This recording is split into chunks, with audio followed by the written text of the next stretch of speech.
Friends, இது ஒரு சோகமான செய்தி.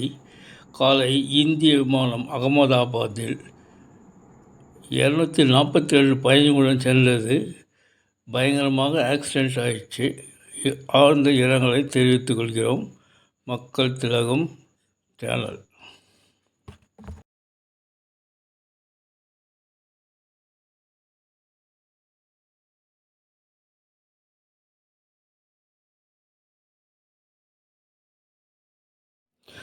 எதிர்பாராத அதிர்ச்சியான போயிங் 787 விமானம் விபத்து உள்ளாகியிருக்கிறது.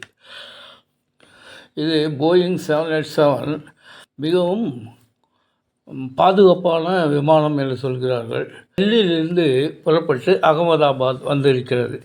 அங்கு பயணிகளை ஏற்றிக்கொண்டு லண்டன் போவதாக இதனுடைய பிளான். போயிங்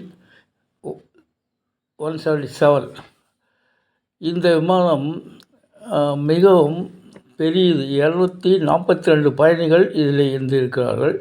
இது டெல்லியிலிருந்து அகமதாபாத்துக்கு காலை 10:07 மணிக்கு புறப்பட்டது. சர்தார் வல்லபாய் பட்டேல் ஏர்போர்ட்லேருந்து புறப்பட்ட உடனே எதிரே இருந்த மெடிக்கல் காலேஜ் ஹாஸ்டலில் போய் மோதிச்சு. விபத்து ஏற்பட்டது. சாப்பிட்டு கொண்டிருந்த மாணவர்கள் என்ன நடக்குது என்று உணரும் முன்னே அவர்கள் உயிர் பிரிந்து விட்டது. ஏன்னா ஃபுல்லாக ஏர்ப்ளைனில் இருக்கிற பெட்ரோல் ஃபுல்லாக இருக்குது. அது ஒன்றுமே செய்ய முடியாத ஒரு சூழ்நிலை ஏற்பட்டு விட்டது. அப்படி பற்றி எரிந்தது.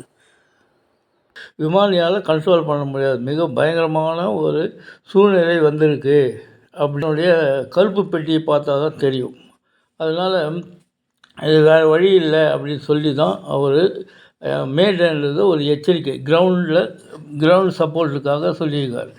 இந்த விமானத்தில் இங்கிலாந்து நாட்டைச் சேர்ந்தவர்கள் 53 பேர் இந்தியர்கள், 7 பேர் போர்ச்சுகீசியர்கள், மொத்தம் 242 பேர் பயணம் செய்திருக்கிறார்கள். இதில் 230 பேர் பேசஞ்சர்ஸ், மிச்சம் 12 பேர் விமான பைலட், கோ பைலட், அப்புறம் சிப்பந்திஸ், அப்புறம் டெக்னீஷியன்ஸ், அந்த மாதிரி இருப்பாங்க. 12 பேர் மொத்தம் 242 பேர் இந்த விமானத்தில் போனாங்க.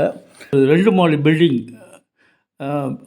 ஹாஸ்டல், அது அந்த பில்டிங்கில் மோதி பயங்கரமாக வெடித்து சிதறியது. அதில் டேங்க் ஃபுல்லாக பெட்ரோல் இருந்ததுனால ஒன்றுமே செய்ய முடியாத அளவு போய்விட்டது. இது எதனால் ஏற்பட்டது, சதி வேலையா என்று விமானத்தின் கருப்பு பெட்டி வந்தால் மட்டும்தான் தெரியும். இந்தியாவின் ஜனாதிபதி அவர்கள், பிரதமர் மோடி அவர்கள், உள்துறை அமைச்சர் அமித்ஷா அவர்கள், ஜெய்சங்கர் வெளியுறவுத்துறை அமைச்சர் எல்லோரும் தங்களுடைய ஆழ்ந்த இரங்கலை தெரிவித்து கொண்டிருந்தார்கள். இதில் குஜராத்தின் முன்னாள் முதலமைச்சர் அவரும் இறந்து விட்டிருக்கார். மாபெரும் கோர விபத்து இது என்று அவர்கள் வர்ணித்தார்கள். உடனே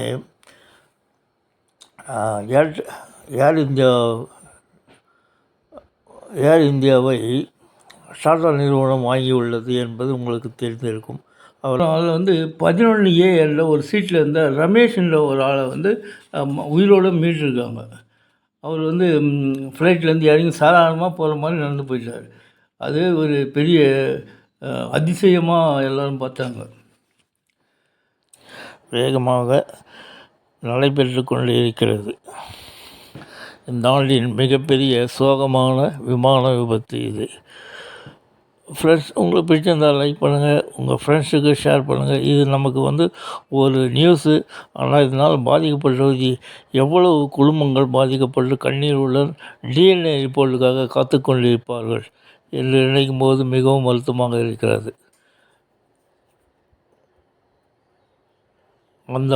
அந்த உயிரிழந்த அனைத்து உள்ளங்களுக்கும் ஆன்மா சாந்தடைய நம்ம சேனல் சார்பாக இறைவனை வேண்டிக் கொள்வோம்.